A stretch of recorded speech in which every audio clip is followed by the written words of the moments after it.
Bienvenidos a Vida por Vida. Te invitamos a escuchar este mensaje con nosotros. Estamos viendo en esta temporada la carta a los romanos y la carta a los romanos en realidad se da dentro de un contexto un tanto difícil. Dice la palabra, ¿no?, de que en este tiempo la palabra de Dios se había empezado a expandir en Roma, se había compartido la palabra a distintas personas. Y dentro de ellos había el grupo de las personas que conocían ya o que tenían la espera hacia el Mesías, ¿no? Estaban ahí los judíos, ellos habían estado esperando y entonces ellos tenían una expectativa de que iban a ser salvos, de que iban a tener a Cristo viniendo para consigo. Pero también estaba el grupo de personas que estaban siendo los gentiles, aquellos que pues no, los extranjeros, los de afuera, los distintos a los judíos. Y entonces cuando se empieza a compartir la palabra de Dios, se empieza a compartir tanto a los judíos como a los gentiles. No había una distinción de personas. Entonces se empieza a compartir la palabra y la iglesia de Roma empieza a tener estos dos grupos de personas que están alineados y afianzados por lo que los unificaba. ¿Y qué era lo que los unificaba? Cristo. El hecho de que ellos habían reconocido a Cristo en su vida era lo que los estaba manteniendo en unidad. El punto es que así como nosotros hoy día podemos estar teniendo una tensión política, ellos empezaron a tener una tensión política, y es que su emperador, Claudio, decide expulsar a todos los judíos. Y dice, ok, ustedes se van, ¿no? Y solamente están quedando el resto de las personas. Cuando el resto de las personas quedan, la iglesia se queda pues con los gentiles. Y entonces ellos deciden continuar aquello que habían escuchado, aquello que habían empezado, y empiezan a compartir el evangelio y alcanzan a muchas más personas, gentiles como ellos, ¿no? Y todos estaban felices y aprendiendo de la palabra y escuchando cada una de las cosas, hasta que otra vez el emperador dice, no, bueno, está bien, que regresen los judíos. Y entonces regresan los judíos, y entonces la iglesia se alegra porque se han encontrado otra vez con sus hermanos, pero en eso que se están dando las reuniones, los judíos se empiezan a percatar que los gentiles perdieron ciertas prácticas. Entonces ya no están respetando los sábados, ¿no? El Shabbat, ¿no? El día de reposo, ya no están, se dan cuenta de que no han sido circuncidados los pequeños, ¿no? Se dan cuenta de que están consumiendo distintas cosas y entonces no están guardando el punto de qué era lo que tenían que consumir. Y es que los judíos tenían la ley, ellos habían estado compartiendo de la ley y lo hacían desde un punto en que esto es agradable ante Dios. La ley es necesaria para que nosotros estemos caminando bien delante de Dios y por eso es que la vamos practicando. Entonces, lo que sucedió es que los gentiles no solo habían dejado de practicarla, sino es que ya no la estaban impartiendo. Es decir, las nuevas generaciones ya no estaban escuchando acerca de la ley, pero sí de Cristo. Entonces, Pablo se entera de esto porque está viendo una discrepancia. Está viendo una discrepancia entre el hecho de decir, ¿no?, quién está en lo correcto, ¿no?, qué es lo que se debe hacer, qué es lo que no se debe hacer, ¿no? Y empieza a notar de que ya no es solo una diferencia de ideas, sino es que ya está habiendo una división en la iglesia. Así que esto llega a los oídos de Pablo y Pablo decide escribir la carta a los romanos, básicamente para recordarles qué era aquello que los había unido, qué era aquello por el cual ellos estaban reunidos, ¿no? Y por quién es que estaban reunidos. Así que el capítulo 1, que lo hemos visto desde el jueves pasado, nosotros podemos ver de que en el capítulo 1 Pablo emplea palabras como ustedes, les escribo a todos los amados, por todos ustedes, hermanos, con todos. Y lo que yo veo es que en el capítulo 1 Pablo se dirige a toda la comunidad. Entonces es como cuando mamás, las que son mamás y tienen más de un hijo, dicen, ay, en esta casa ninguno de ustedes limpia. O sea, los hijos, no cae con tanto dolor porque, bueno, somos todos, ninguno está limpiando, ¿no? O es como cuando alguien jala en el colegio, en la universidad, ¿no? Y el profesor dice, todos jalaron. A veces hasta es un alivio. Yo recuerdo que en algún punto fue un alivio, porque era como que, bueno, tendrá que tomar otro examen, porque algunos siquiera tendríamos que aprobar.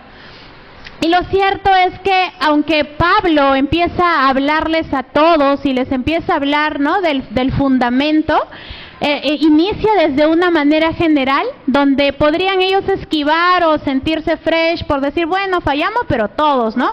Perdimos, pero todos, ¿no?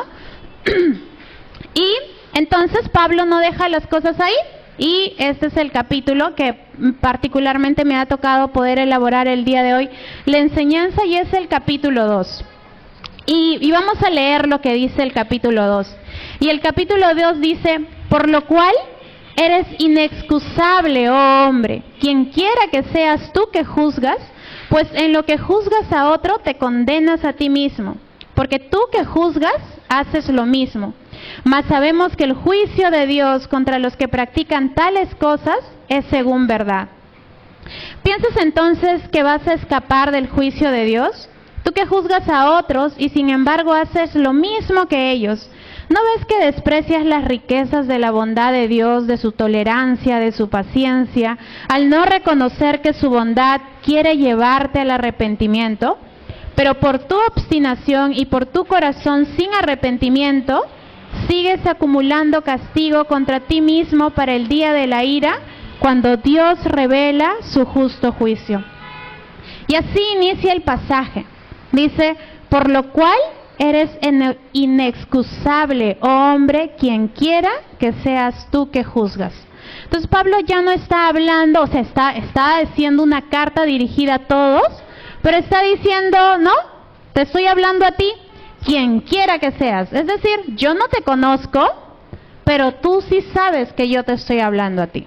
Yo no te conozco, pero Dios sabe que esta palabra está siendo dirigida para ti. Entonces, la palabra de Dios, si nosotros vemos, ¿no? Yo me percataba en esta carta específica, ¿no? Hay muchas cosas, hay muchas formas en cómo Dios nos habla, o específicamente en las cartas. En las cartas de Pablo, él inicia presentándose como apóstol, ¿no? Como siervo de Dios y todo lo demás, y luego se dirige a toda la comunidad.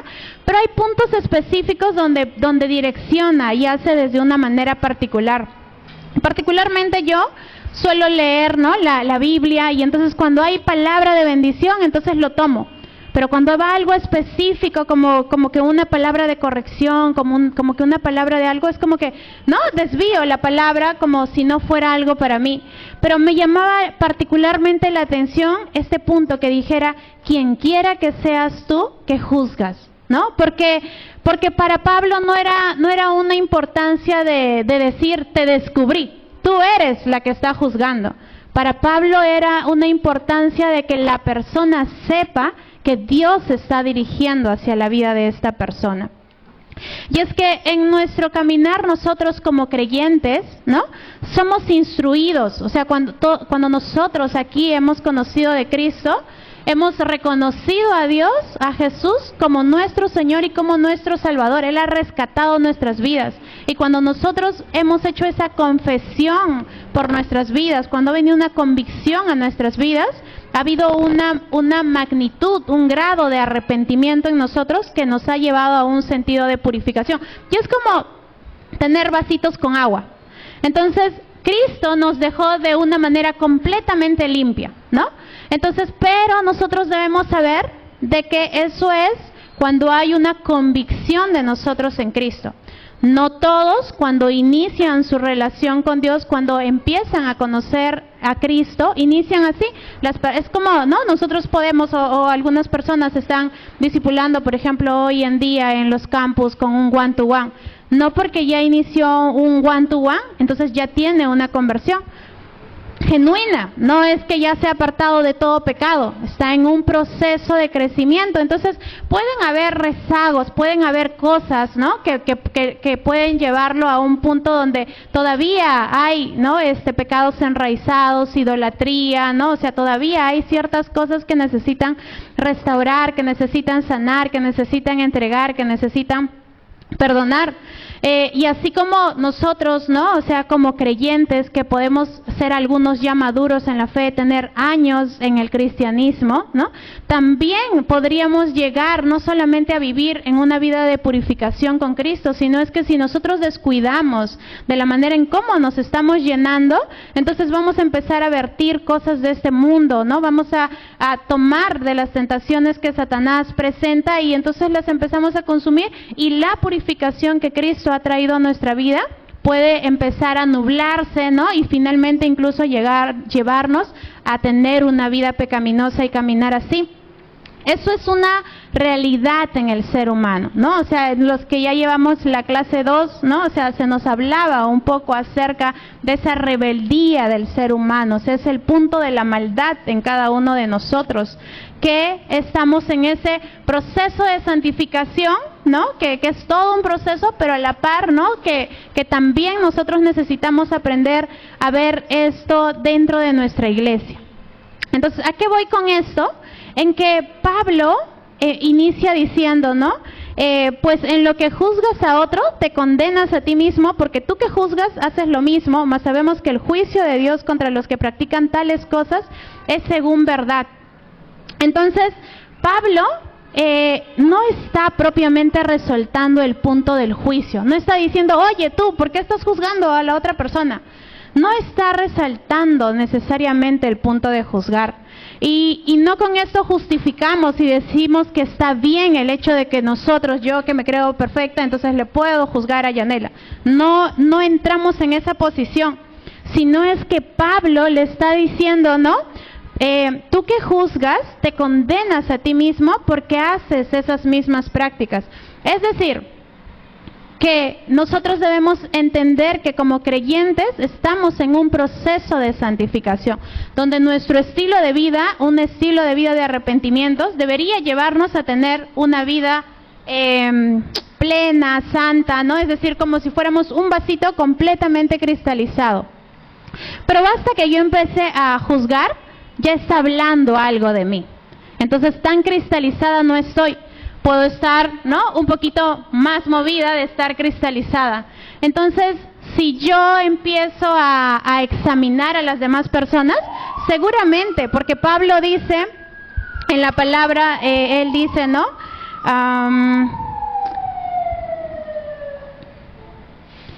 Dice, mas sabemos que el juicio de Dios contra los que practican tales cosas es según verdad. Es decir, Pablo le está diciendo, no es que ellos no estén haciendo lo malo, ellos están practicando lo malo. Es decir, Pablo le está diciendo, sí, tú tienes razón. Hay personas que han caminado en pecado, hay personas que han olvidado la ley desde el fundamento, hay personas que están en lo malo, pero si nosotros vamos a hablar de que alguien está mal, pues entonces tú también entrarías a ese punto de no estar a la altura de Dios. Entonces, por eso es que Pablo se centra no en el punto del juicio, sino en el punto de poder ver, ¿no?, cómo nosotros nos estamos examinando a razón de la palabra de Dios. Porque siempre que veamos al costado, podremos ver que hay alguien más imperfecto que nosotros. Siempre que veamos al costado, muchas veces va a ser incluso para hacer eso, ¿no? Para ver lo mal que puede estar la otra persona.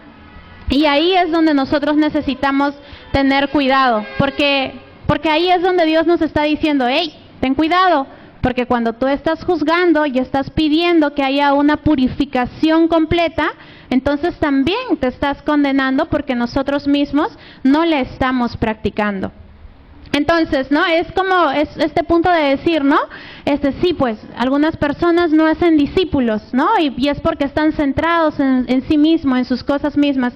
¿Y cómo estamos nosotros, no? O sea, si nosotros nos preguntáramos, ¿yo estoy haciendo discípulos?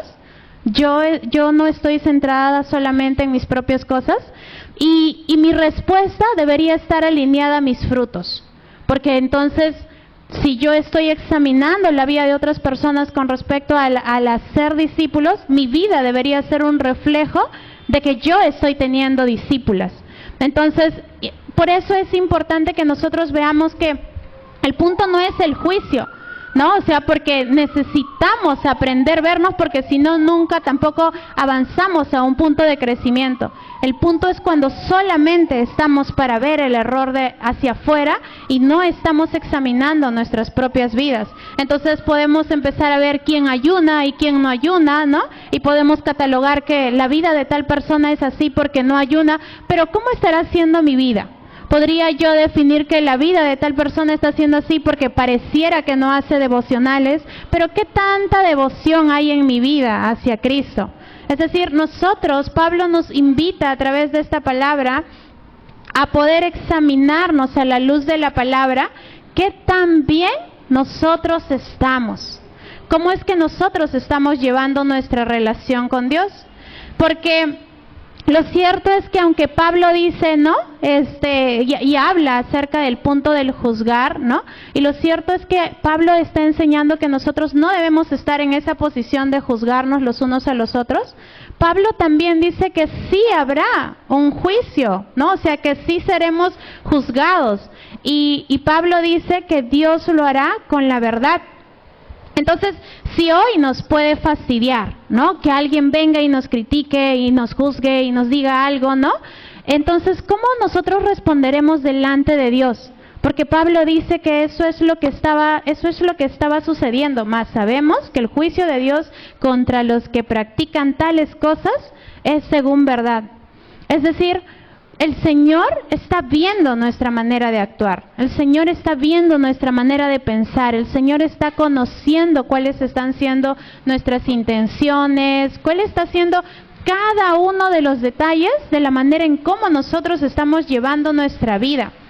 Entonces, es en ese punto donde nosotros necesitamos alinearnos, ¿no? Y poder verificar, ¿no? De que Dios sí está atento. Y aunque nosotros no tengamos, ¿no? una autoridad para juzgarnos el uno con el otro, lo cierto es que Dios sí lo tiene. Entonces, ¿cuánto temor nosotros estamos teniendo para alinear nuestras vidas? Porque sabemos que hay un juicio de Dios que va a venir. Entonces eso es una verdad. Dios un día vendrá y entonces todos estaremos delante del tribunal de Cristo. Y si hasta ayer me podía molestar que alguien examinara mi vida, ¿cómo yo me portaré delante de Dios cuando Él lo haga, cuando Él examine mi vida? ¿Cómo Dios nos hallará? Entonces, ahí es donde nosotros debemos ver el grado de importancia del hacer discípulos, el grado de importancia de hacer nuestros devocionales, de ayunar y de cada disciplina espiritual. Y aún para las personas que podemos ser mayores en la fe, ahí será la importancia en que nuestra mirada no será para una mirada de juicio, porque mientras más arraigados estemos en nuestra relación con Dios, más temor divino tendremos de saber de que así como nosotros, mi hermano que no está bien, también estará en el tribunal de Cristo. Y como somos un solo cuerpo, entonces también tengo un grado de involucramiento para saber que mi posición debería ser, ¿qué voy a hacer para avanzar la iglesia de Cristo? O sea, ¿cómo yo ayudo a mi hermano a poder avanzar? Entonces eso habla de que nuestra mirada, ¿no? O sea, en vez de tener una posición de juzgar, debería ser tener una posición de ayuda, una posición de amar, de interceder, ¿no? Y de tantas cosas que va en pro del crecimiento y del avance de la iglesia. Entonces Pablo está hablando, ¿no? De que ese punto de juzgar, nosotros, es como que esa es la respuesta humana. Lo que nosotros necesitamos hacer es tener un punto de cuidado desde examinarnos, ¿no? Porque la Biblia dice que aquel que se crea firme tenga cuidado de no caer. Entonces me estoy examinando a la luz de la palabra, pero también estoy jalando ante la debilidad de mis hermanos, así como seguramente en amor la otra persona me jalará. Era en esa posición que Pastor Carlos predicaba un domingo. O sea, el punto de la admiración mutua. O sea, nosotros nos estamos viendo en alto valor el uno sobre el otro. Entonces yo estoy estimando que todos crezcamos y avancemos porque tenemos un fin común. Por eso es que Pablo resaltaba esta línea, ¿no? De no estamos aquí para ver quiénes son los judíos y quiénes son los gentiles y quiénes practican tales cosas y quiénes han dejado de practicar tales cosas o quiénes están practicando lo bueno. Estamos aquí por quien nos hemos unificado. Entonces era necesario repintar la imagen de Cristo en la vida.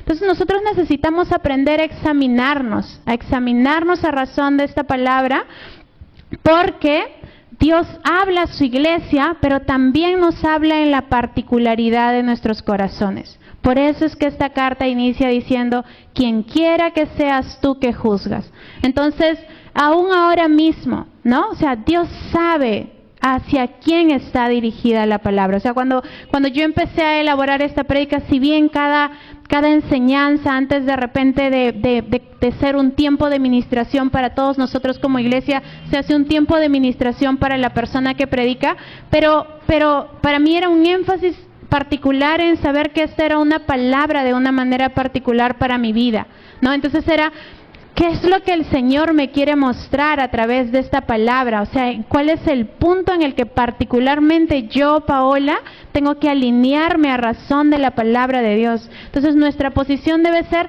de qué manera particular nosotros vamos a alinearnos. No es pensar de una manera colectiva, ay, sí, como iglesia estamos mal en esto, deberíamos hacer esto. Es mi parte. ¿Cuál está siendo mi parte delante de Cristo? Y lo que resalta también aquí es que dice, ¿piensas entonces que vas a escapar del juicio de Dios, tú que juzgas a otro y sin embargo haces lo mismo que aquello? Dice, ¿no ves que desprecias las riquezas de la bondad de Dios, de su tolerancia y de su paciencia, al no reconocer que su bondad quiere llevarte al arrepentimiento? Pablo lo que les está diciendo es, ya nos estamos percatando que nos hemos desalineado de lo que nos había unificado. Y lo cierto es que Dios no solamente busca desvendar nuestra vista y veamos nuestra condición tan pecaminosa. Lo cierto es que Dios expone sus riquezas para que nosotros volvamos una vez más hacia Él. Por eso dice, ¿no ves que desprecias las riquezas de la bondad de Dios, de su tolerancia y de su paciencia, al no reconocer que su bondad quiere llevarte al arrepentimiento? Y si nosotros examinamos estas tres palabras, bondad, tolerancia y paciencia, vamos a entender la profundidad del grado de amor que Dios tiene para nuestras vidas. Porque dice su bondad es un reflejo del amor de Dios. Porque he tratado de hacerlo en corto y he juntado todo, entonces ya no sé dónde está cada cosa que escribí. Pero el punto es que su bondad refleja el grado de amor de Dios, refleja el alto grado, el alto valor que nosotros tenemos. Es decir, si Dios fuera malo, ¿no? O si Dios quisiera enfocarse en sí mismo, entonces estaría buscando que todo ya esté de una manera perfecta y correcta y todo lo demás. Entonces, ¿cuál sería la necesidad? Lo mismo que aprendíamos ayer. Para eliminar la maldad, necesitamos eliminar al malo. ¿Quién es el malo? El ser humano. Entonces, Dios podría simplemente, ¿no? O sea, se acabó todo, ¿no? Y empezar de cero. Pero grande es su amor, ese es el grado de bondad. O sea, es tanta la relación, es tanta la importancia que nosotros tenemos, ¿no? La alta estima que Dios tiene por nuestras vidas, que entonces ha empleado su plan de salvación para poder, ¿no?, mantener esa comunión, lo que se reflejaba en el punto de la gloria, la unificación, porque Dios paseaba por el jardín, ¿no? O sea, no era porque Él quería ver eso, era el punto de comunión que estaba teniendo con el inicio de la creación, y es el punto de comunión que Dios quiere tener con nosotros. ¿Por qué habla de su tolerancia? Porque nosotros como creyentes sabemos que Dios nos instruye, pero muchas veces, sabiendo hacer lo bueno, nosotros no lo hacemos. ¿Y qué hace Dios? Es tolerante. Porque una vez más lo repinta, y una vez más lo repinta, y una vez más fallamos, pero una vez más lo repinta, y una vez más lo repinta. Por eso es que expresa que es una riqueza. Porque si a Dios se le agotara como a nosotros, ¿no? O sea, es como no sé, yo veo cuando los niños hacen pataleta en los supermercados y entonces están ahí como que los papás peleando por alzarlo, pero llega un punto donde, ya, lo suelto, se les acabó la tolerancia, ¿no? Entonces te dejo, te quedas y se van, ¿no? Y empiezan a caminar hasta que el niño solo se pare.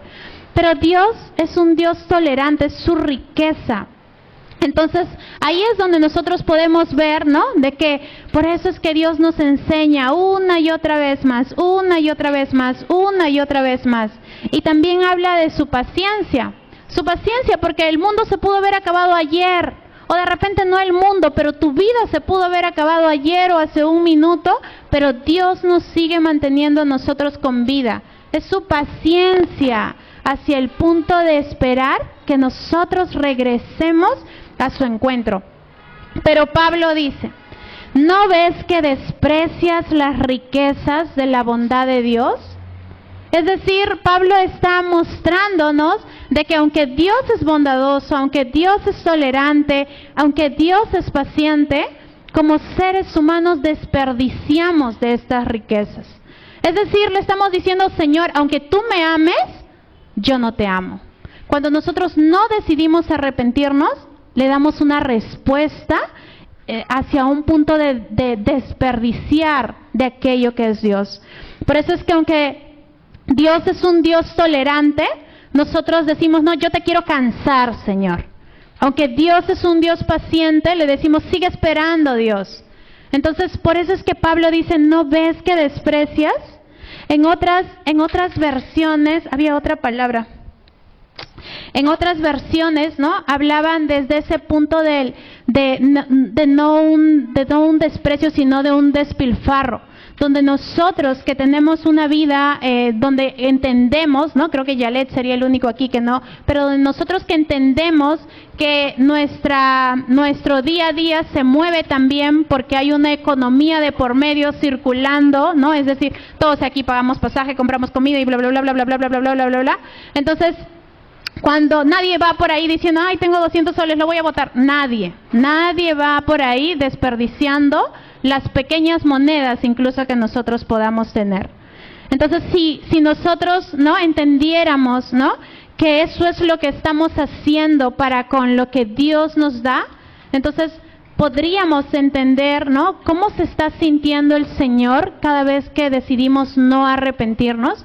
Cada vez que Dios nos muestra nuestra condición, nos muestra la manera en cómo estamos actuando y decidimos continuar de la misma manera o peor, ¿no? Es decir, Señor, tú eres tolerante, sigue soportando, ¿no?, mi manera pecaminosa de actuar. Por eso es que Pablo dice, ¿no?, de que lo que Dios busca cuando nos da tolerancia no es que lo sigamos cansando.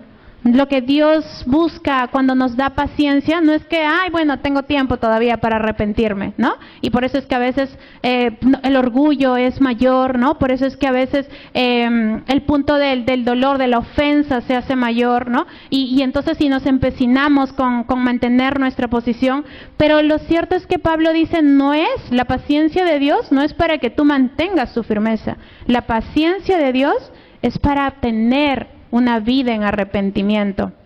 ¿Y por qué? ¿Por qué nosotros necesitamos tener una vida de arrepentimiento? Porque dice que si nosotros seguimos con obstinación y con un corazón sin arrepentimiento, acumularemos castigo contra nosotros mismos para el día de la ira de Dios. Es decir, si nosotros, Dios ya ha expuesto toda su riqueza para que nos arrepintamos.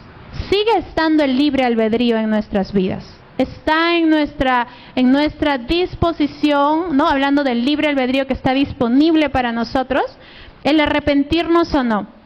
Pero no vamos a cambiar el día ni la hora del día en que el Señor venga. El juicio de Dios un día se presentará. Y aunque es desconocido para nosotros, lo cierto es que existe y vendrá.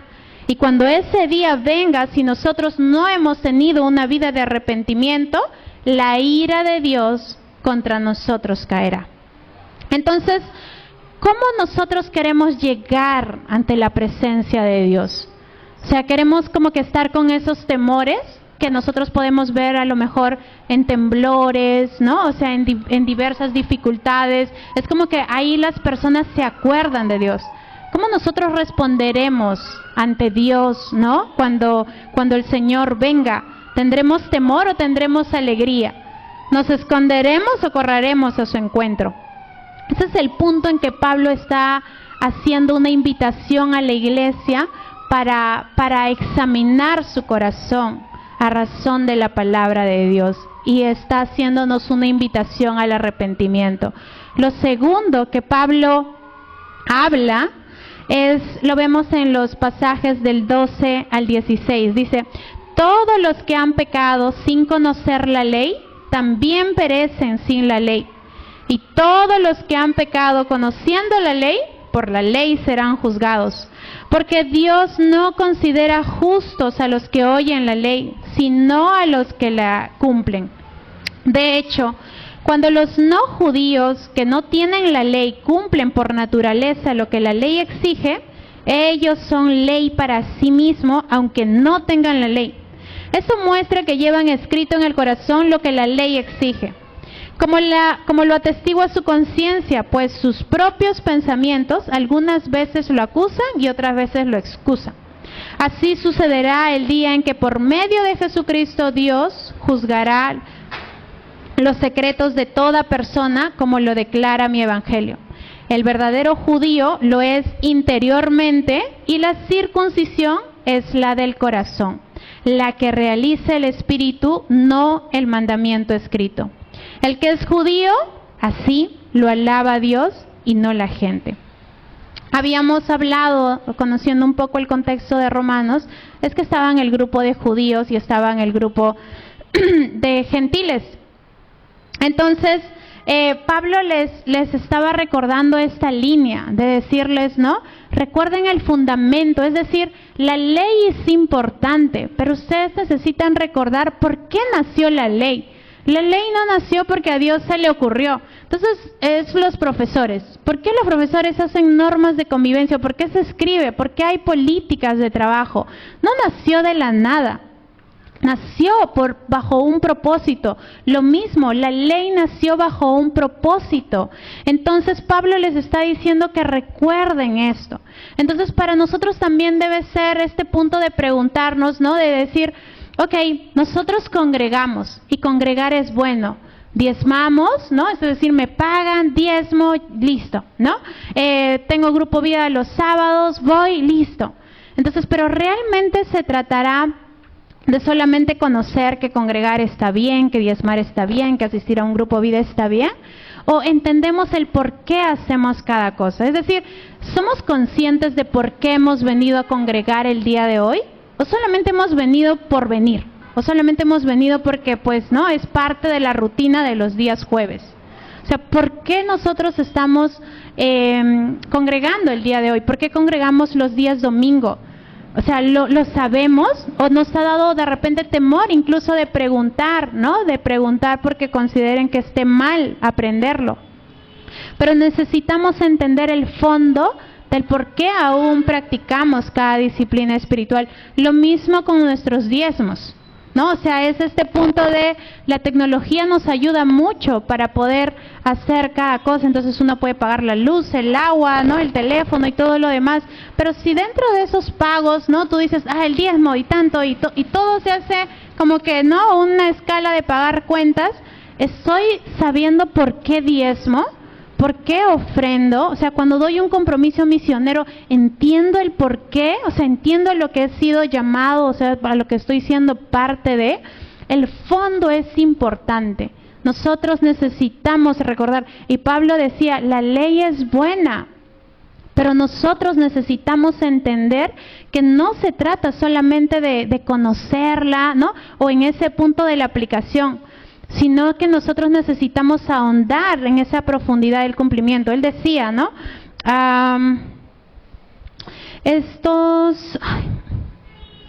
Acá dice, porque Dios no considera justos a los que oyen la ley, sino a los que la cumplen. Y yo decía, pero aquí dice que hacerla, ¿no? O sea, él rescata, ¿no? No solamente es saberlo, sino hacerlo. Entonces, yo ya sé que existe una iglesia, entonces bastará con ir. ¿no? O sea, pareciera que dijera eso, pero cuando tú ahondas su punto de cumplimiento, está hablando de un grado de obediencia. Y cuando nosotros ahondamos en un grado de obediencia, está hablando de un punto de fructificación.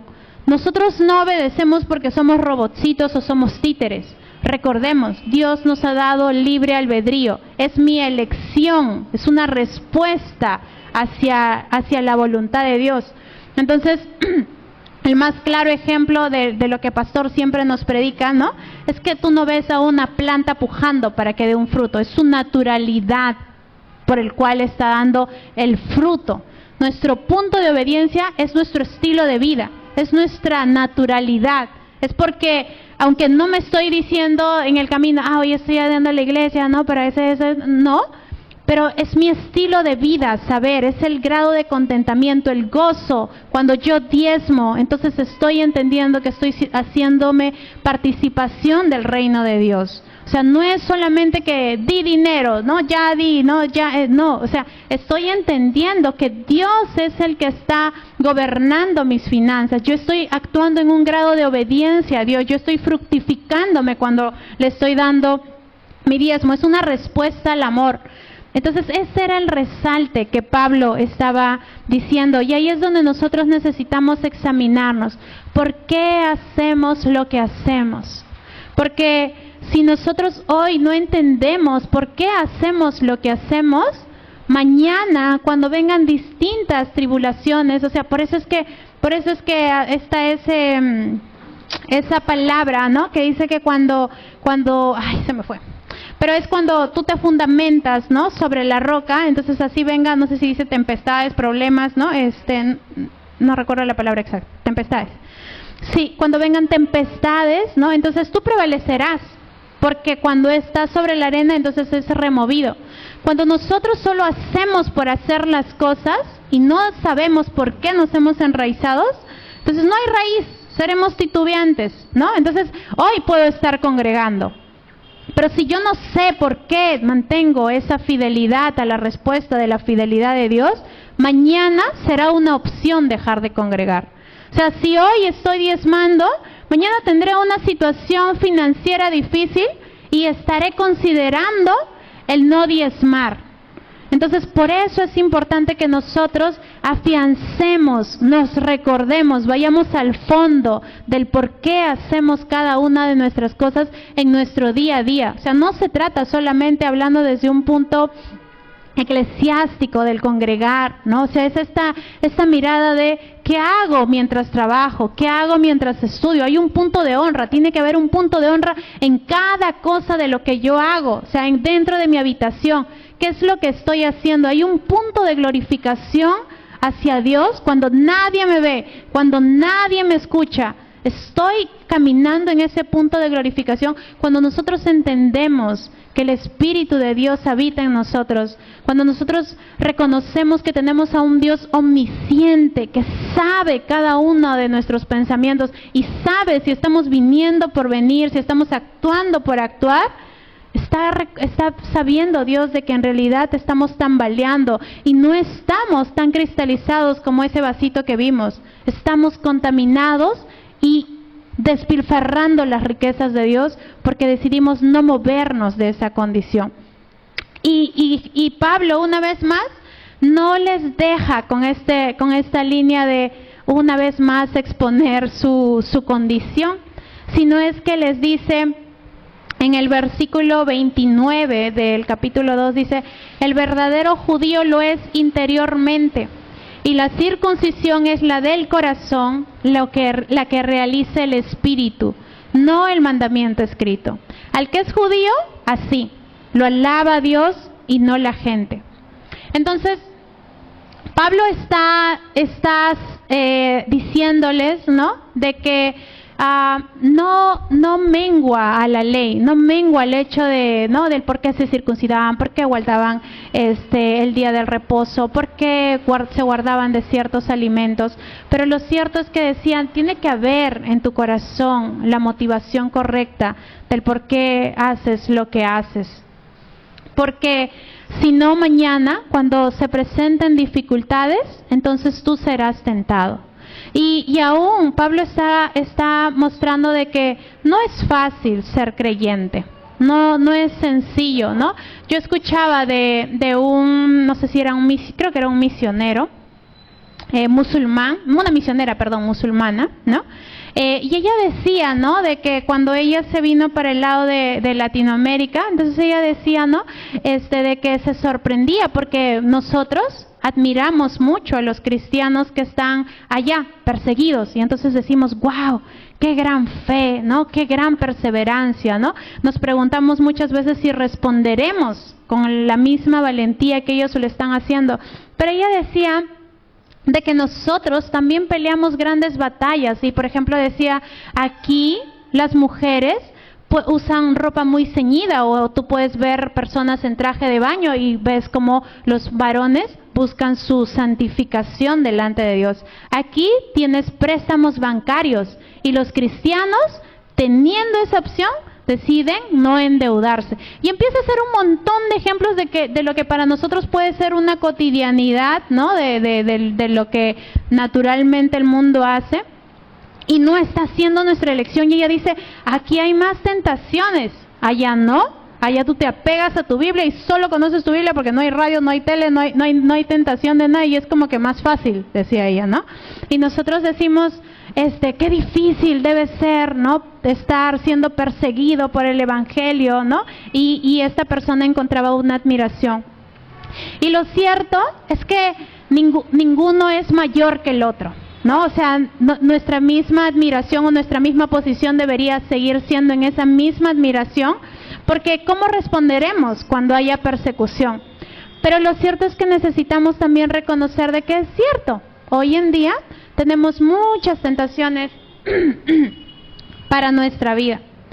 Pero Dios no nos ha dejado, ¿no? O sea, o no ha presentado su ayuda solo para el que es perseguido, o solo para el que es tentado con el tema de las deudas o con otras cosas.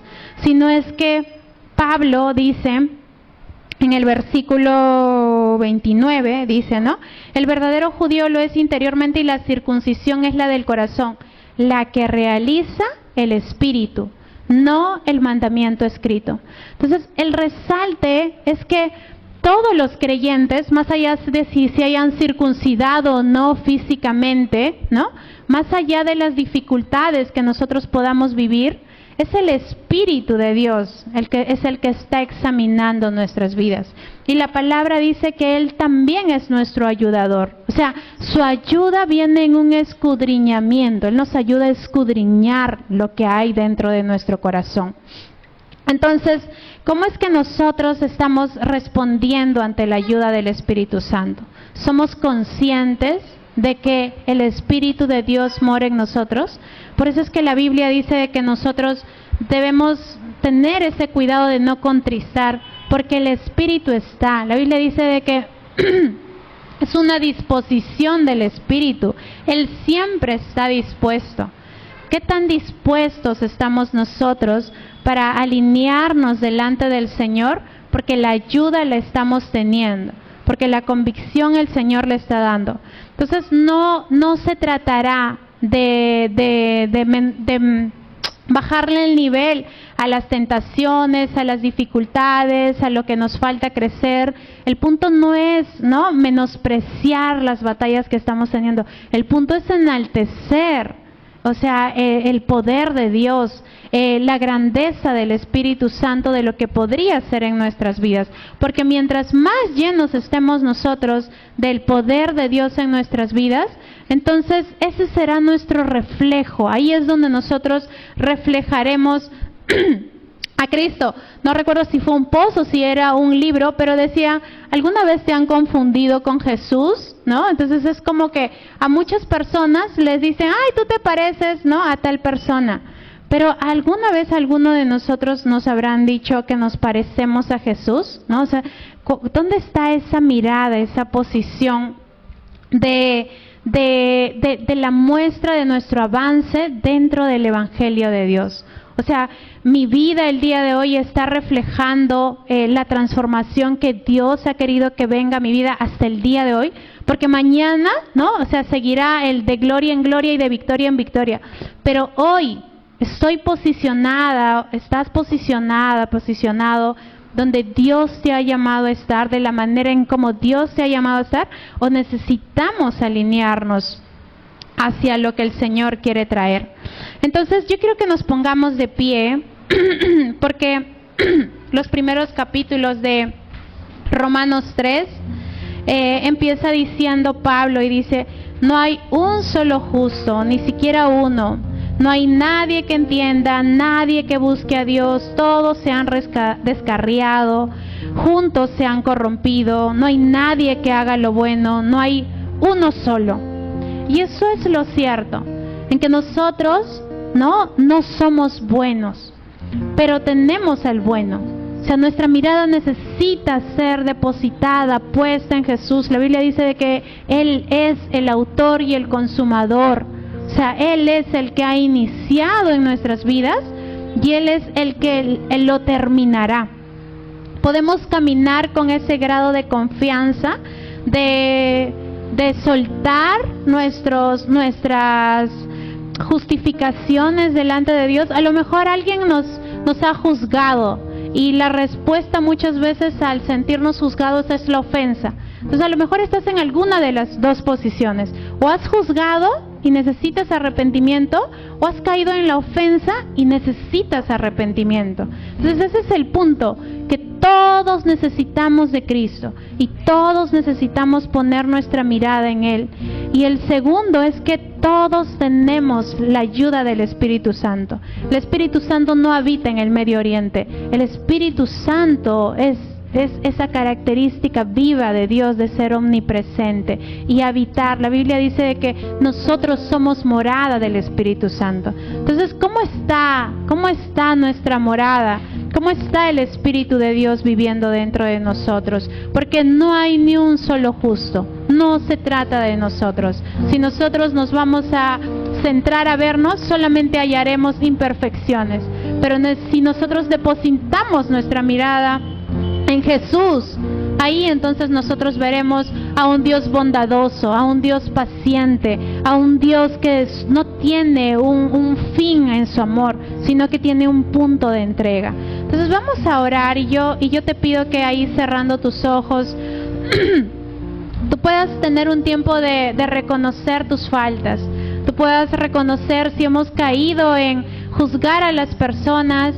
Señor, hoy nos arrepentimos, Padre Santo, Señor. Tu palabra dice, Señor, que tú sabes quiénes somos los que hemos juzgado, Señor. Pero también sabes, Señor, quiénes somos los que nos hemos ofendido, Señor.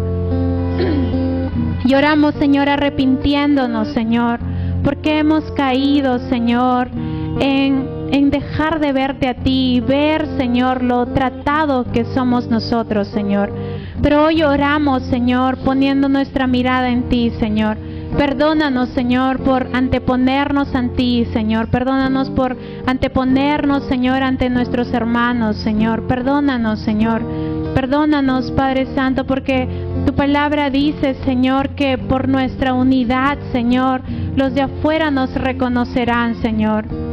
Y hoy oramos, Señor, porque, Señor, si la desunión, Señor, no ha permitido, Señor, aún que tu iglesia se siga expandiendo, creciendo, Señor, siga siendo visible tu carácter para los de afuera, Señor. Hoy oramos porque tú transformes, Señor, y nos unifiques, Señor. Oramos, Señor, para caminar con esa urgencia como la caminaba Pablo, Señor, de estando en prisión escribir una carta, Señor, por amor a la unidad de tu iglesia, Señor. Hoy oramos, Señor, creyendo, Señor, que tú nos has llamado a ser una sola iglesia, Señor. Tú vienes por un solo cuerpo, Señor. Tú vienes por una sola iglesia, Señor. Hoy oramos, bendito Rey, por caminar, Señor, en esa unidad, Señor. Puestos nuestros ojos en ti, Señor. Tu palabra dice que nosotros somos el cuerpo y tú eres la cabeza, Señor. Nosotros queremos estar listos para unificarnos, Señor. No queremos agotar tus riquezas, Señor. Perdónanos, Señor. Perdónanos, Señor, si muchas veces nuestras acciones te han dicho que no te amamos, Señor. Perdónanos, Señor, por Señor, a despilfarrar tu tolerancia, Señor, tu paciencia, Señor. Hoy reconocemos, Señor, nuestra debilidad, Señor, pero también, Señor, reconocemos que te necesitamos, Señor. No nos quedamos en nuestra condición, Señor, sino que avanzamos y creemos, Señor, en el poder transformador, Señor, en el poder renovador que tú puedes hacer en nuestras mentes, Señor, en nuestras acciones, en nuestras intenciones, Señor. Hoy oramos porque tú nos transformes, Señor, y oramos, Espíritu de Dios, pidiéndote perdón, Señor, si muchas veces, Señor, hemos dejado de tener comunión contigo, Señor. Perdónanos, Espíritu Santo, Señor, perdónanos. Perdónanos por no haberte visto como el ayudador, Señor. Perdónanos por haber tomado el control completo, Señor, de nuestras vidas, Señor. Perdónanos por no escucharte, Señor. Hoy oramos, Señor, porque nuestra comunión crezca, Señor, porque haya una expectativa, un gozo, una búsqueda, Señor, a tu persona, Señor. Queremos, Señor, vivir, Señor, una vida cristiana, Señor, una vida que refleje, Señor, esa comunión, Señor. Queremos vivir de ese mismo fortalecimiento que hace tu Espíritu en la vida de cada creyente alrededor del mundo, Señor.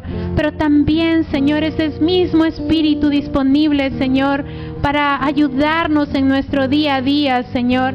Aquí, Padre Santo, gracias te damos, Señor. Gracias por tu buena obra, Señor. Nosotros creemos que lo terminarás, Señor. Y ayúdanos, Señor, ayúdanos a encontrar, Señor, el fondo, el principio, el fundamento, Señor, de por qué te seguimos, Señor.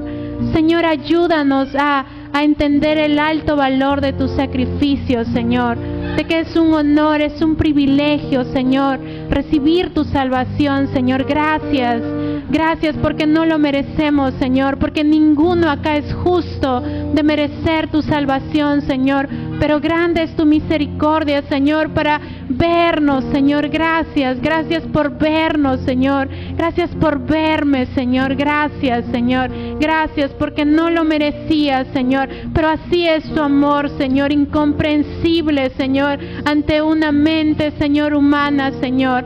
Gracias, bendito Rey. Gracias por tus bondades, por tus riquezas, Señor. Hoy oramos por caminar en una vida en obediencia a tu palabra, a tu voz, Señor. Trae temor santo a nosotros como iglesia, Señor. Trae un temor divino, Señor, para honrarte, Señor, para glorificar tu nombre, Señor. Mientras nos ven y mientras no nos ven, Señor, aquí, Señor, y mientras nos relacionamos con cada persona afuera, Señor, ayúdanos, Espíritu Santo, Señor. No nos dejes igual, Señor. Ayúdanos, Señor, en ese proceso de transformación, Señor. Gracias, bendito Rey, en el nombre de Jesús, Señor. Amén. Si te gustó este mensaje, te invitamos a suscribirte a nuestro canal. Nosotros somos Vida por Vida de Lima, Perú, honrando a Dios y haciendo discípulos.